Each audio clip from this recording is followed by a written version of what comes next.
Assalamualaikum warahmatullahi wabarakatuh. Hai semuanya, perkenalkan nama saya Rahmadani dari Prodi Sarjana Terapan Gizi dan Dietetika semester 5 tingkat 3. Di sini saya akan menyampaikan salah satu materi dari mata kuliah metodologi penelitian, yaitu hipotesis penelitian. Nah, apa sih hipotesis penelitian? Hipotesis merupakan pernyataan peneliti tentang hubungan antara variabel-variabel dalam penelitian, serta merupakan pernyataan yang paling spesifik. Nah, hipotesis juga merupakan jawaban sementara yang hendak diuji kebenarannya. Tidak semua penelitian memerlukan hipotesis. Penelitian yang bersifat eksploratif dan deskriptif tidak memerlukan hipotesis. Nah, penelitian eksploratif bertujuan untuk mengeksplorasi atau menemukan ide, gagasan, fenomena, atau gejala tertentu. Sedangkan penelitian deskriptif bertujuan untuk mendeskripsikan atau menggambarkan karakteristik maupun fungsi dari suatu ide, gagasan, gejala, atau fenomena tertentu.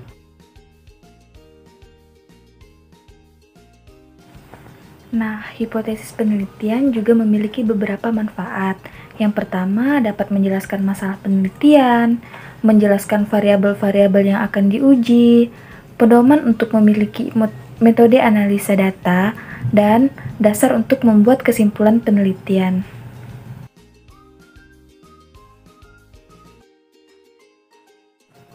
Selanjutnya, dasar merumuskan hipotesis penelitian.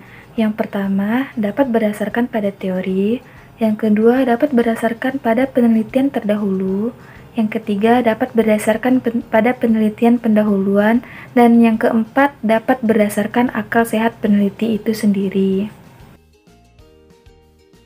Nah, bagaimana sih karakteristik hipotesis penelitian?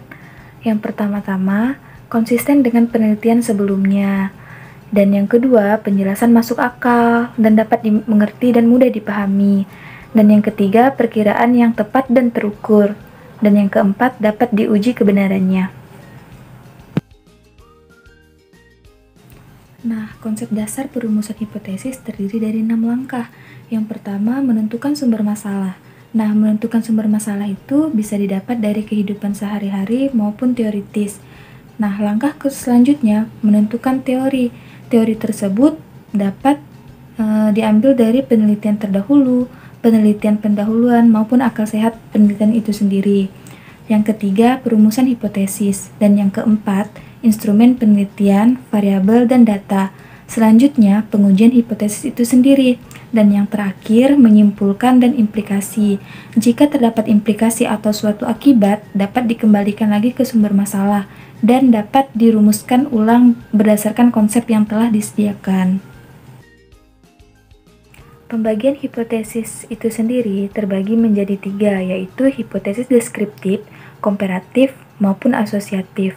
Nah, hipotesis deskriptif itu hanya memberikan gambaran tentang sampel penelitiannya saja, sedangkan hipotesis komparatif, dugaan tentatif dari rumusan masalah yang komparatif. Nah, artinya variabelnya sama, hanya saja populasi, sampel, atau keadaan yang berbeda. Dan selanjutnya asosiatif itu sendiri dirumuskan berdasarkan rumusan masalah yang asosiatif atau menggambarkan suatu hubungan. Dalam artian lain, hipotesis asosiatif secara eksplisit atau terang menunjukkan hubungan antara dua variabel atau lebih. Dalam sebuah hipotesis penelitian dapat dinyatakan dalam beberapa bentuk. Yang pertama, hipotesis nol. Hipotesis nol ini merupakan hipotesis yang menyatakan hubungan atau pengaruh antara variabel sama dengan nol, atau dengan kata lain tidak terdapat perbedaan hubungan atau pengaruh antar variabel.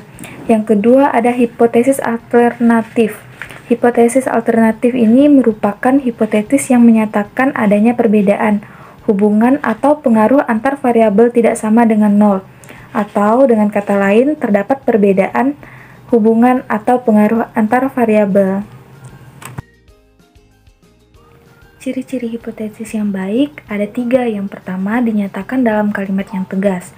Yang kedua, dapat diuji secara ilmiah. Dan yang terakhir, dasar dalam merumuskan hipotesis harus kuat. Sekian video pembelajaran mengenai materi hipotesis penelitian pada mata kuliah metodologi penelitian. Semoga dapat bermanfaat bagi kita semua, kurang dan lebihnya mohon dimaafkan. Akhir kata saya ucapkan wassalamualaikum warahmatullahi wabarakatuh. Terima kasih.